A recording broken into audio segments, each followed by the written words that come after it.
اشترك في قناة نبض ديزاد وفعل زر الجرس ليصلك كل جديد. السلام عليكم وأسعد الله صباحكم.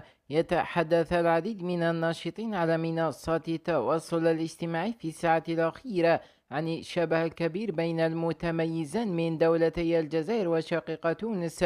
رامز مساك هو تلميذ تونسي متحصل على أعلى معدل في بكالوريا 2024.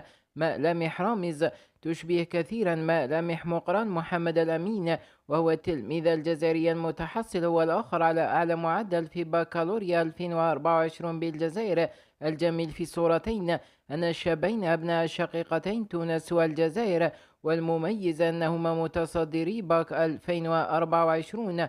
والأروع أن ملامحهما متشابهة لحد قريب، فكلاهما له قصة شعر مميزة ويرتدي نظارة، بل وأن حتى حلمهما هو الآخر قريب من بعضهما.